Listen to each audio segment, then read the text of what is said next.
First of all, thank you for taking the time to join us for our webinar today entitled, Are You Okay, Zoomers? Manifesting a Better Reality for Gen Z. So my name is Greg Heist. I'm Chief Innovation Officer here at Ganges, and I'm joined by my colleague, Joeri Bergh, who's the co-founder and partner at Insights Consulting. So what I want to do is, before we go into our content today, just talk a little bit about Ganges and Insights Consulting. So Ganges launched in the Metro Detroit area in 1991. We are a consultative agency focused on helping leading brands make customer centricity happen by helping them understand the world they operate in, as well as strategically reorient themselves to create value in consumers' lives. And Insights Consulting is the next-gen insight agency pushing the boundaries of marketing research since 1997. Insights brings together mainstream, leading edge, and creative consumer voices through state-of-the-art insight community technology to deliver richer insights for brands. And 2022 is actually the year that our two firms have formally joined forces. And it's great because we both share a very similar DNA with a strong heritage of innovation, coupled with love and caring for our people. So now with over 800 people and 20 locations around the world, we're really excited to see what the next chapter in our journey creates together. So what I want to do as we get started, please don't hesitate to share your thoughts and, most importantly, your questions in the chat, and we'll be gathering them throughout the session. So at the end, we'll share as many of those as possible and try to give you some feedback on those questions. So let's get started. So as marketers and insights professionals and parents, all of us have skin in the game when it comes to Gen Z. We all really want to help this generation grow and thrive, but obviously, this generation has faced some very unique challenges that clearly will shape how they view the world and live their lives for decades to come. And one of the things we want to spend some time talking about is what behavioral data can show us about what's going on with Gen Z. So if we go to our next slide, I'm sure we'd all agree that what consumers say versus what they actually do are often two very different things. And actually understanding people's actual behavior has always been a challenge. But the advent of online behavioral data allows us to kind of fill in an important missing piece of that puzzle. And what we're going to do now is help show the way that you can unlock this sort of passive digital behavioral data to give some interesting insights. So let's talk a little bit about Gen Z's behavior and see what's going on. So a few things. First of all, one of the things that we see is that there's some things we already know that make sense. So if we go to our next click there, many of these folks in this generation, obviously, since they're from 9 to 24, aren't yet fully standing on their own feet. They're not doing a lot of online shopping, online banking, bill paying. These are things that we would expect. But one of the things that the data also shows, if we go to our next click, is that they're activists.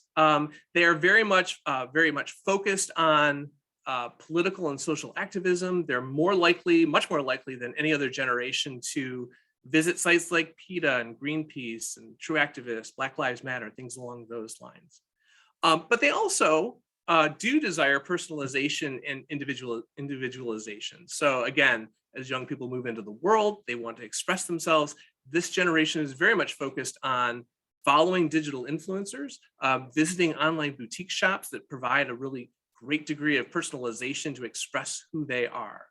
The other thing that's also true is that they turn to digital and their community to find information to their questions. So they go to Reddit and Quora far more than any other generation. And they also kind of crowdsource wisdom from their tribe, their online community, more so than necessarily going to traditional sources of information. So let's go to the next slide, because that actually has a lot of relevance to the other part of Gen Z, which is this generation struggling.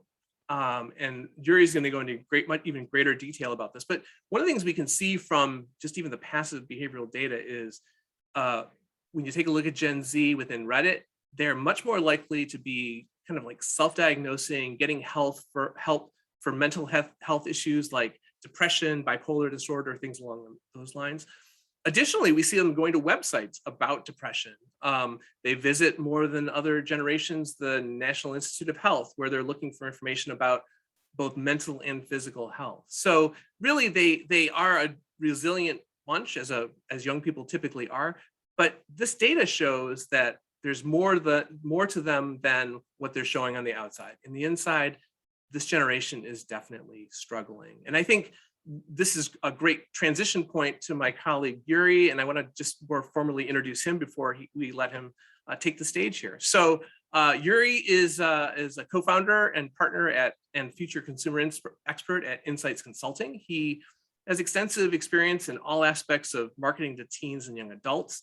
His clients include companies like eBay, Coca-Cola, Spotify, Red Bull, Heineken, Converse, Nestle, and Unilever, for whom he's provided research and advice on how to target the youth market. So let's turn things over to Joeri and have him share more insights about what's going on in the minds and lives of Gen Z. And Joeri, are the kids all right?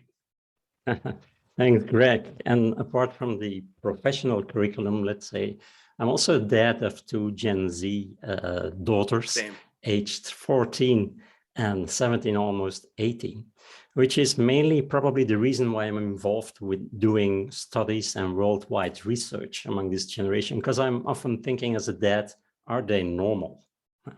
And luckily from our research, I've had some confirmation that they are pretty normal, luckily. Now, as Greg mentioned, are they okay? This is also something that I was thinking in the past months, because the reality of this generation has changed a lot in the past years, not only because of the pandemic and being locked up in their bedrooms for 2 years, you could call it. But now there is inflation, there's an economic recession, there's even a lot of press on the Third World War that might begin. And this triggered me to start a new story on this young generation. Are they still okay, the Zoomers? And last summer, Simone Biles also triggered me. Probably you were watching this as well in the US. So the Olympic gymnastic finals, and Simone Biles, 4-time gold medalist, decided to stop participating in the team's final. And she said, I have to protect my mental health and my physical health. And I was like, is this really happening? These are the Olympic Games. And to a Gen Xer like myself, this was, wow, she has some guts for being only 24-year-old.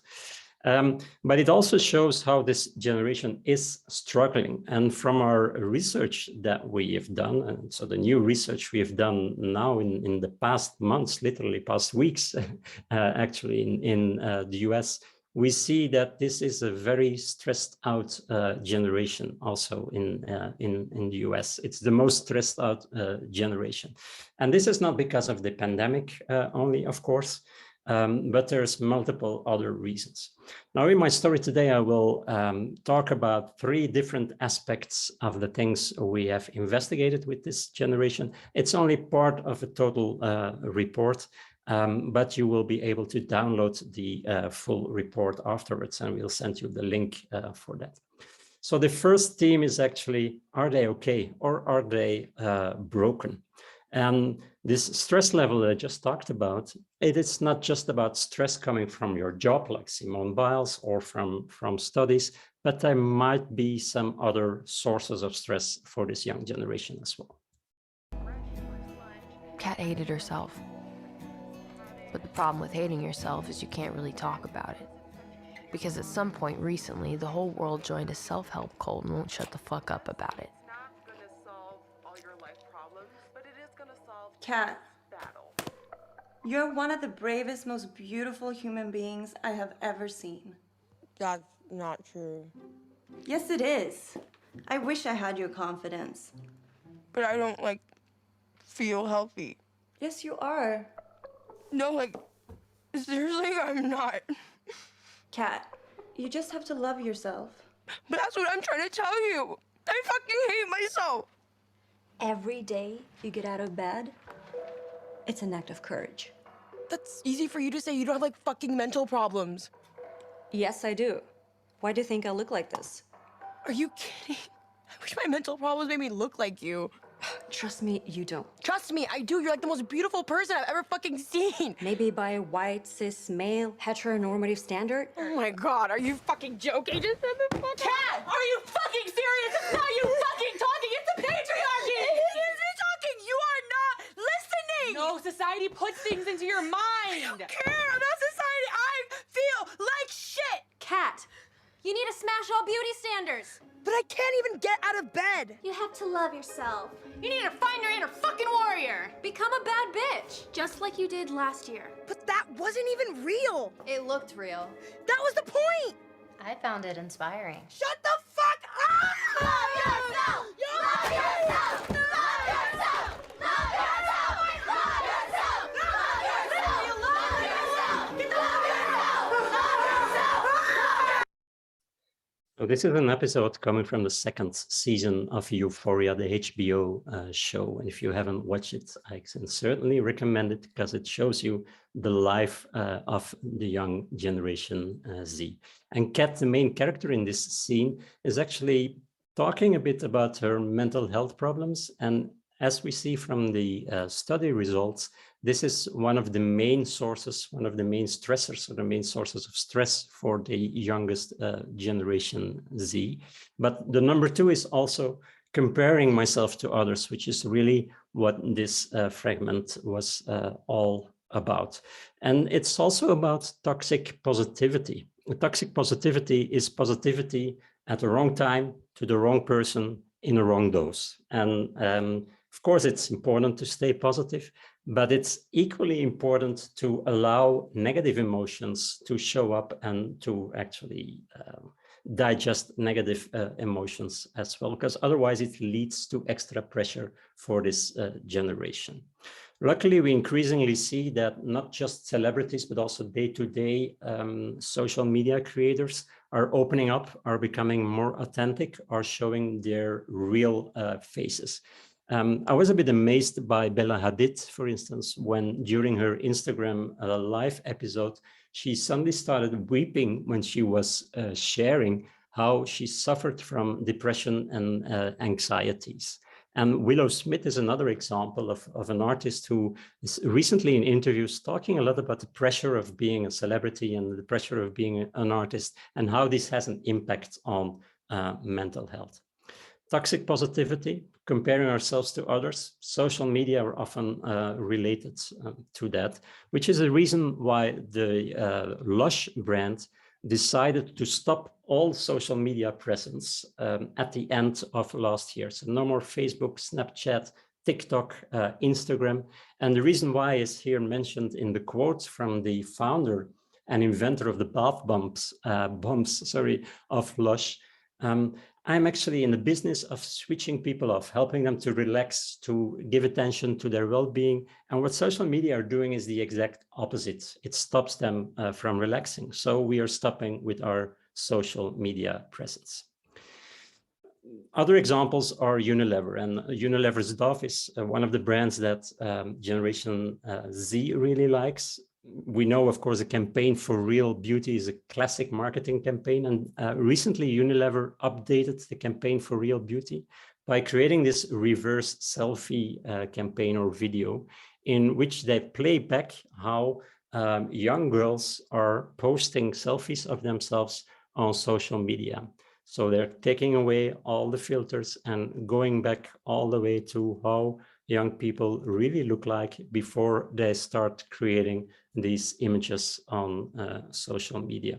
Now, the real reason why Dove is doing this, and this is a 13-year-old girl, as you can see in the campaign, is because they know from research that by the age of 13, not less than 8 out of 10 young girls are using this type of face editing tools. And as they mentioned in their print campaign, it's not only removing freckles, but also removing the confidence and the self-image of these young girls.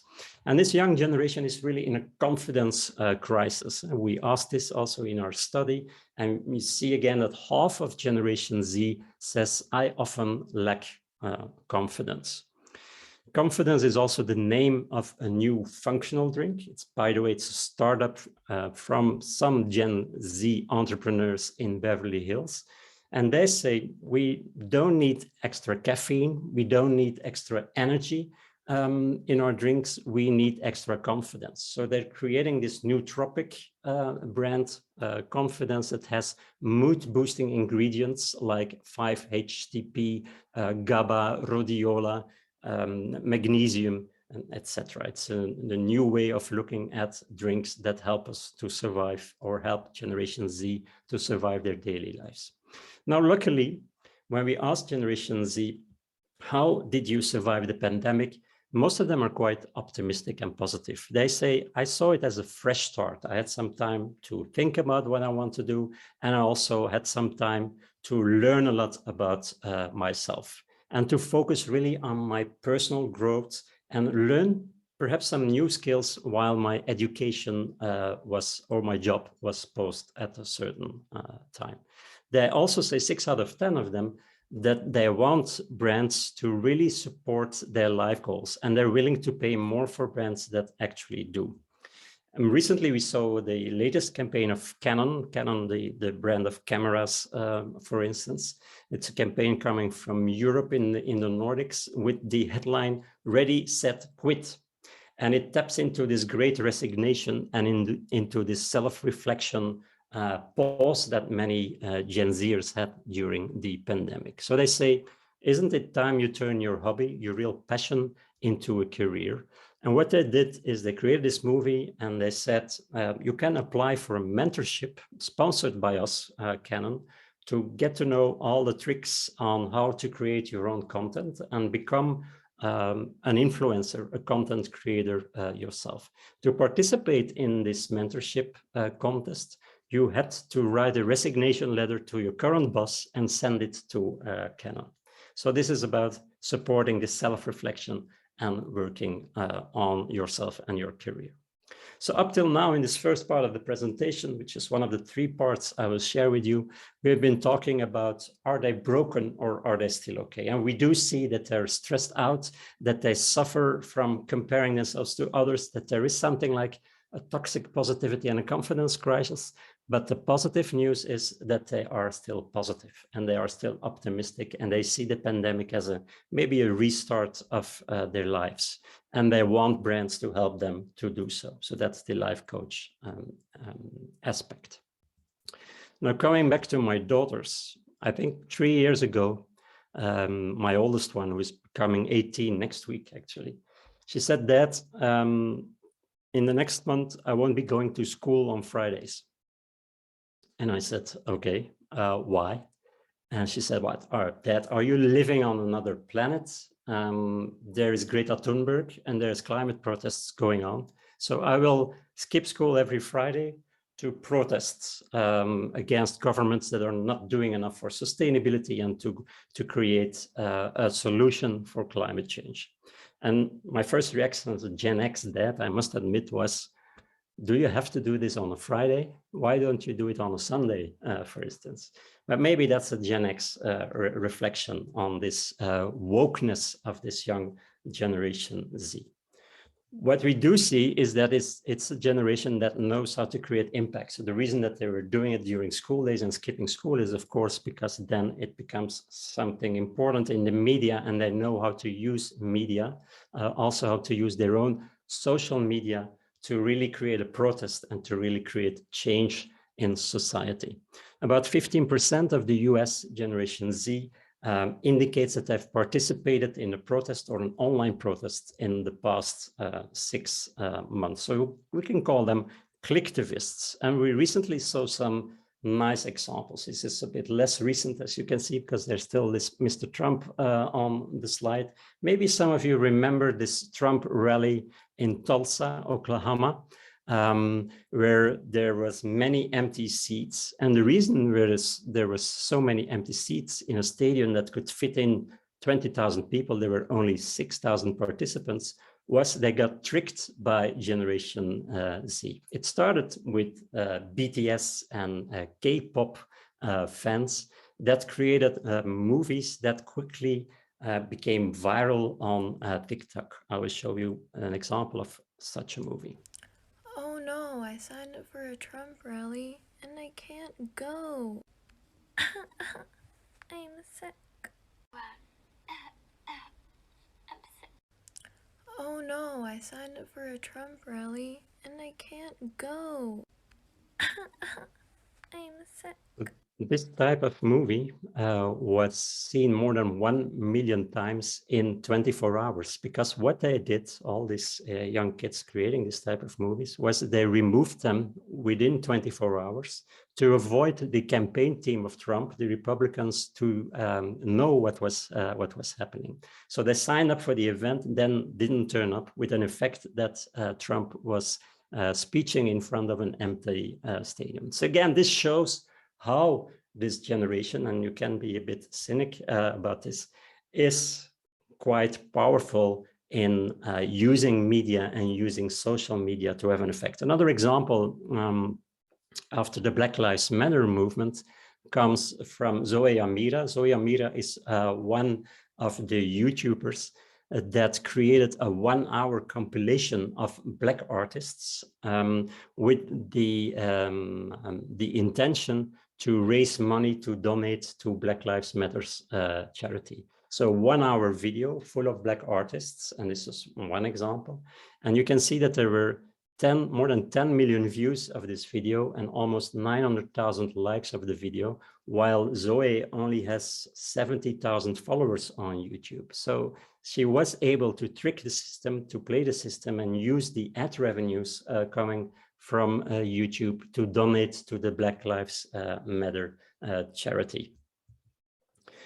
And it's not only themselves who are these activists or clicktivists or social media activists, they also expect brands to reflect this activism and to challenge societal issues themselves. Again, it's not just about the environment, Greta Thunberg, the climate protest, because we do see that they still want businesses to run in a sustainable way and to have a positive impact on society.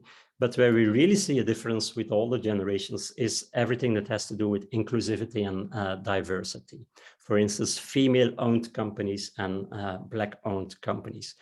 Google, for instance, saw that after the Black Lives Matter movement, the search for Black-led, Black-owned enterprises went up with 600%, so times 6, and decided to include a feature on the Google businesses page where you can indicate like a button or a badge that you're a Black-owned company or a women-led company. Since 2 years, Google is using Black Friday to create a Black-owned Friday, so to stress the fact that there are Black-owned companies on Black Friday, and they create shoppable videos like the one I will show, in which there are more than 50 different Black-owned brands that you can shop during watching the video. Shop Black even if you're not that. Even t-shirt, do some research, you need to wake up. Wake up, wake up. Wake up, wake up, wake up. Wake up, wake up, wake up. So this is just one example of how brands are tackling with this changing society. And of course, another one would be to audit what type of imagery that brands are using, not just in campaigns, but also on packaging labels they're using when it comes to gender, for instance, or race, but also on websites, in advertising. And one example comes from the Procter & Gamble brand Olay. Olay is doing such an audit, and they're going one step further because Olay has a beauty app, and they say, yeah, maybe the artificial intelligence used in the beauty app is a bit biased as well, because artificial intelligence is fed by the type of data you put inside it. So that did the Decode the Bias campaign. Coded bias or algorithmic bias is when seemingly neutral machines can actually propagate things like racism, sexism, or ableism. And so you can have harmful discrimination or exclusion that hurts society. Together, we can face anything. This is one example, but they're also donating money to Black Girls Code, which is an organization in New York that has the aim, the purpose to train 1 million girls by 2040 into coding with the main idea to see more girls, more women start jobs in STEM, in science, tech, engineering, and maths jobs. So this is about female empowerment, BIPOC empowerment.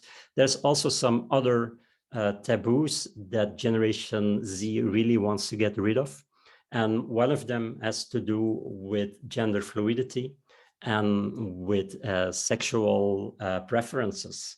For instance, when we look into the results of our research, we see that half of Generation Z agrees that gender identity is something that can change over time. And also they often say that they find that there is too many taboos when it comes to LGBTQIA, for instance.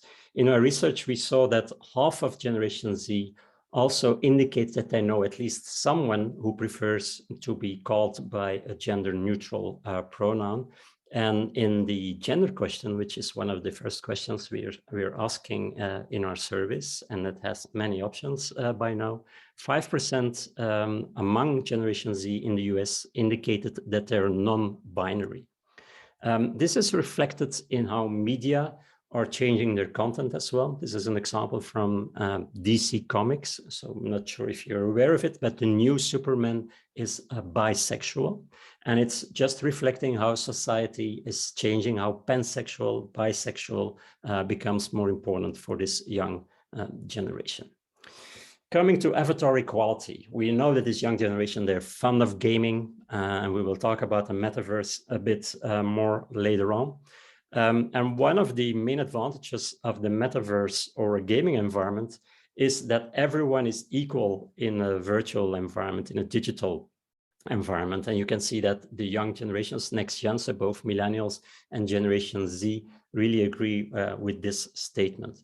It also means that this phygital idea, combining the digital and physical and allowing people to use avatars, is becoming more important when we address this Generation Z. And this is another media example coming from Fox. Fox has a new TV show called Alter Ego. And Alter Ego can be seen as a crossover between Masked Singer, perhaps, and The Voice, a talent show, but also using the phygital and the avatar reality in which this young generation is growing up. Let's have a look at a fragment of the show. Oh, and it's not working. Lost dreams and second chances are reignited when singers from all walks of life become the stars they've always dreamed of being. Look what we got here. What? Growing up, people always judged me by the way I looked and the way I sang, but I realized I don't have to be afraid. In front of some of the biggest names in music, will.i.am, Alanis Morissette, Grimes, and Nick Lachey, as they search for the next generation superstar. I can't wait to meet the human beings behind these alter egos. An alter ego actually really helps me a lot in life. I like the hair. Yo, do that again, bro. So you see how technology is helping this young generation to be themselves, even more in TV shows. Not only in TV shows. This was a company from South Korea in Seoul. It's called Lotte Engineering and Constructing. And they were the first company to start a recruitment fair for young generations to recruit new people in their company on Gather, which is a virtual meeting platform or metaverse meeting platform, you could call it, acknowledging the fact that young generations often feel more open and more able to communicate in a virtual setting, which is, of course, the setting in gaming that they're very used to. Another example is how Microsoft is introducing the metaverse slightly, even in Microsoft Teams. This is called Microsoft Mesh, the metaverse version of Microsoft. And you can see that you can participate in these type of calls, not with your camera, but with your avatar, if you like. This may sound a bit weird to us, Generation X, but it's already being used. It's even, as you can see to the left corner of the slide, it's used by Accenture to have an onboarding meeting with new Generation Z staff around the world. If you're interested in how much this generation is really engaged in metaverse activities, it is one of the topics you can find in our new Gen Z US report, and you can download it, of course, by scanning the QR code that you see from time to time, but you will also get the link afterwards. Just if you can't wait, then you can already scan it and subscribe to get it, the first one. So this was the second part of our presentation. We talked about an activist generation that is using their clicks and their tricks to create change in society. They also want brands to do the same, to cut biases, to get rid of taboos. And they're using the metaverse and avatars to create more equality. So of course, here brands have a role of creating a social impact, being a platform for social impact. And then we come to the last part of this presentation, which is all about the future and about working, about career, about finance. My almost 18-year-old daughter, she has never done any babysitting before, and which used to be a side hustle that we did or millennials did. But to her, she says, you know, millennial parents, they don't pay enough when you go babysitting. So I don't want a job in babysitting. It's really, you don't earn enough. I want to have a job like in the hospitality sector, or I want to sell ice cream. I want to create cocktails. I'm willing to walk miles. If I get enough money, if I can raise some tips, then this really is worth the trouble. So this hustle generation, the hustle hard generation, it's something that we really see with the youngest generation. More than 4 out of 10 Generation Zers already has a side job today to earn extra money. And it starts earlier and earlier, sometimes really as a hustle. This is an example from the US. Jamie Ibanez is a young guy who started selling snacks to his classmates. So he was the one going to the grocery store and then selling it inside his class. And it netted him like $5,000 just by doing that.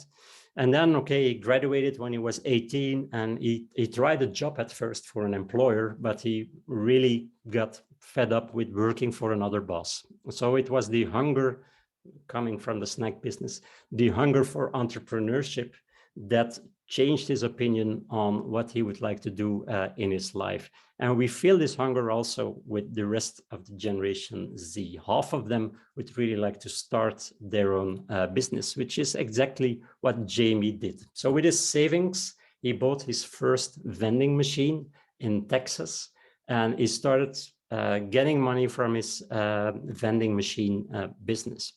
Today, he has, after 1.5 years, 30 different vending machines, and he earns around $10,000 a month from the vending machine business.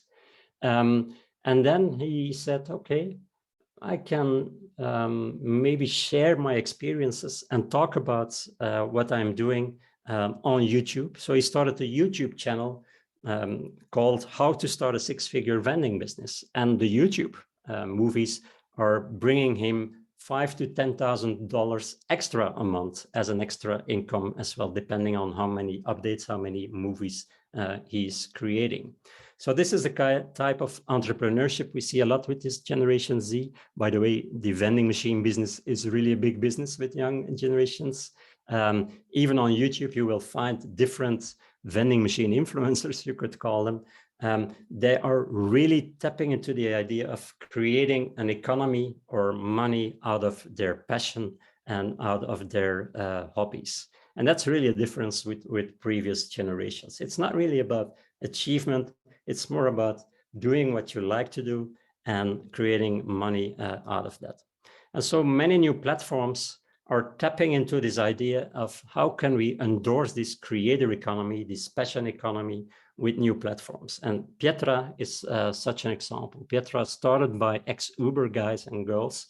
At first was a platform where people could, so a marketplace where people could sell jewelry, but they quickly understood that's too narrow. We can create something that helps all the creators, whether they want to create fashion or perfumes or candles, by offering them tools to create their online presence, to do their marketing, but also to do the fulfillment, and to help them to really create their own business. This is from the software side, but we even see it with retailers we know. This is an example from H&M. So H&M is going into the direction of wholesales as well, and they created H&M blank stables, which is a white label H&M product, of which you can buy up to 200 items of one pieces of one specific item. Blank, as you can see, the label is blank, so you can still print on it. There's a small H&M there if you watch it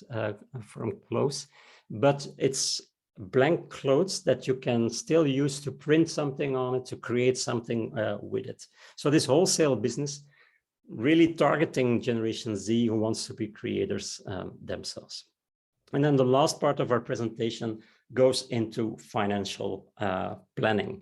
And we see that more than half of Generation Z, as said in our study, we have an increased interest in financial planning in the past 2 years. And of course, just like they turn to socials to get the latest news, they also turn to socials to get financial advice, and to finfluencers, as we call them, like, for instance, Miss Dow Jones. As you can see, the content of Miss Dow Jones is really adapted to this target group of young generations. She uses memes, but also a lot of celebrity pictures while giving financial advice as well. There is, of course, also the wrong way of doing financial advice, and that's a bit the negative side of really considering finfluencers. And I will give you one example of what we could call a finfluencer freak. $500,000 for my Rolls Royce, $750,000 for my Aventador, another $250,000 for a few other cars each. How do I have this at 22 years old? Let me tell you, it's NFTs. If you're not capitalizing on this multi-billion-dollar market, you've got it all wrong. Join my Discord and I'm gonna teach you exactly how to get into this industry, whether you have little to no money, a medium amount of money, or a high intensive amount of capital to generate massive revenue. Join the Discord. Okay, so join the Discord and get some information on NFTs.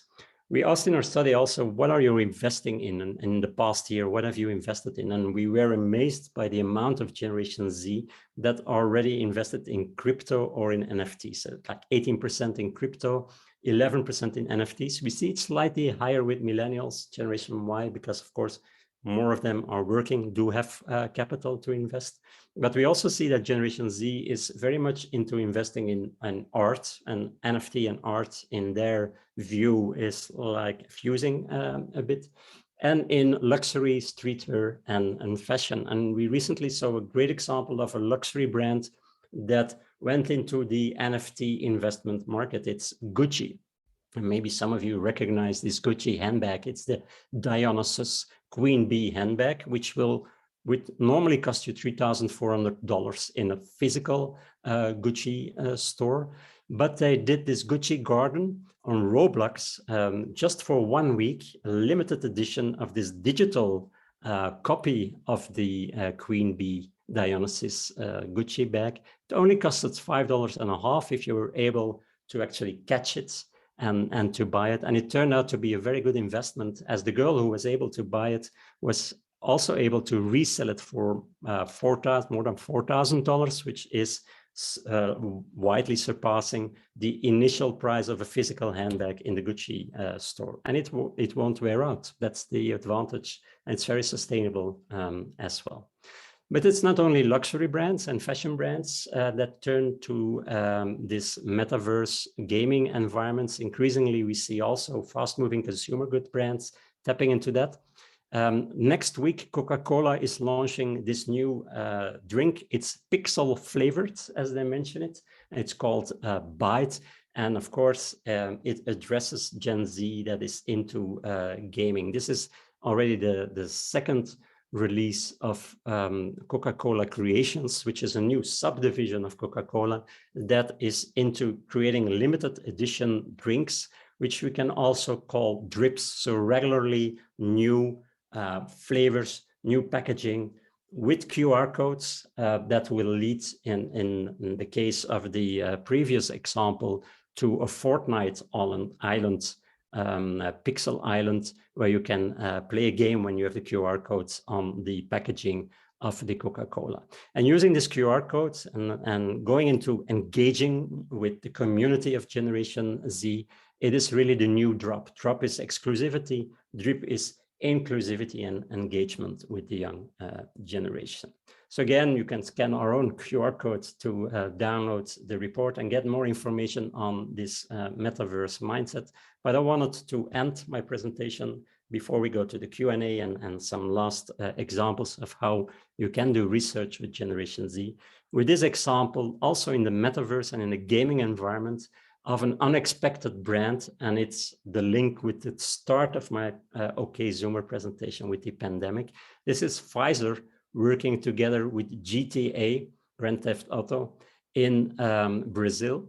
And they created a virtual vaccination center where you could go with your avatar in the game on a mission to vaccinate your avatar, and it would give you extra protection while playing the game. Of course, to stimulate more young people to get vaccinated in Brazil. I think that's a nice example of how powerful the gaming and the metaverse environment can be to address this young generation.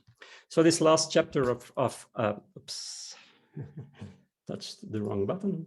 This last chapter of our presentation was about the future, about how this generation is hungry for entrepreneurship and is also looking for ways to turn their passions, their hobbies into their work. They're also very much interested in the financial future, in money, and that's why they're following finfluencers. And of course, they expect brands to support them, to give them financial education, but also to create platforms like H&M, for instance, and the Blank Staples example to support them in this creativity. That's my story. I want to thank you a lot for your time and for your interest. And before we turn to the Q&A and listen to what's your own opinion on this Generation Z, or what's your plan Z, you can say, I think Greg is sharing some examples of how we work in creating Gen Z insights for our customers. Yes.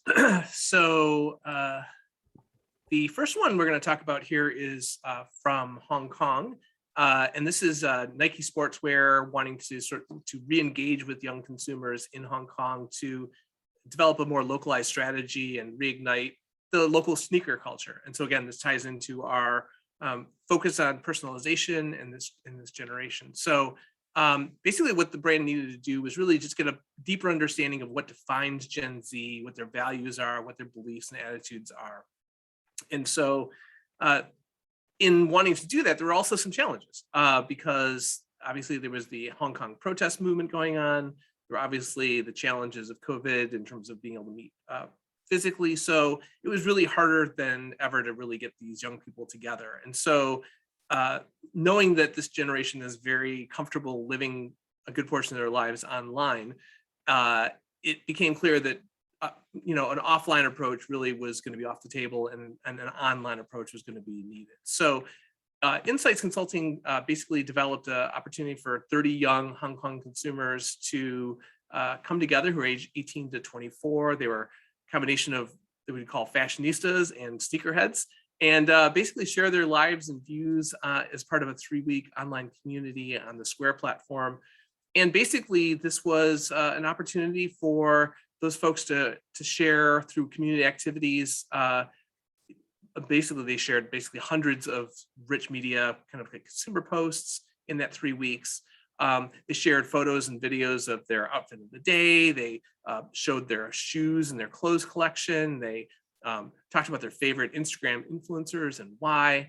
But they also opened up about like who they are and who they want to be. And so at the end of the day, the project really showed the team at Nike how to engage with young people based on their evolving state of mind, and then using these local online community activities, events, and forums based on their sneaker-related interests. And it also revealed how local, relatable influencers can share stories about their personal interests and journeys. So it really did provide Nike with this 360-degree view of consumers in terms of the what and the where and the when and the who and the why that underlie that behavior.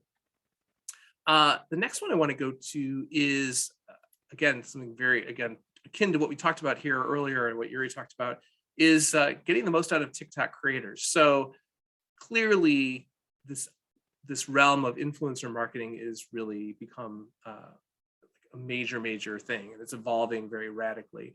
And basically, again, what winds up happening is it's a power shift, right? It's creating creators to have more influence over powers of brands and products and awareness and messaging. So what basically what wound up happening here is, in this case, understand TikTok creators and to speak to both TikTok enthusiasts or consumers, as well as key content creators, to really understand what kinds of creators and content really resonate with consumers. And at the end of the day, also to ultimately learn how our client, a global beauty brand, could work with creators in order to disrupt and drive qualified traffic to them. So in phase one, our culture and trends team provided a lens on both the now and the future. They explored sort of some of the emerging attitudes to help inform what may happen tomorrow with respect to this whole idea of influencer marketing. And then also in phase two, we conducted exploratory research with prestige consumers and content creators. And with the consumers, we did some online focus groups and other tasks to explore some of these key questions and details. And at the end of the day, this created the opportunity for both creators and consumers to basically loudly tell brands that it's vital to do a better job of understanding the rule of the TikTok playground. So how to basically come to market to consumers. And this also allowed us to use the Insights Consulting human drivers model to better understand the different ways that people are influenced on TikTok. And this created 7 tactics for our client and other brands to utilize to become more human in that TikTok universe.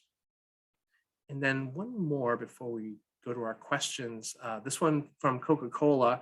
And this is basically a challenge from the soft drink brand Fanta to essentially create some fresh inspiration to fill its innovation funnel. The brand really wanted to create a strong focus on disruptive innovation, and they really wanted to focus on its core audience, which are teens. So therefore, there were 2 key areas that were focused on within this exploration. One was the idea of sensory pleasure, which is all about new and exciting taste experiences, and then the idea of collective fun revolving around product and packaging to drive fun and sort of the social dimension of the Fanta experience.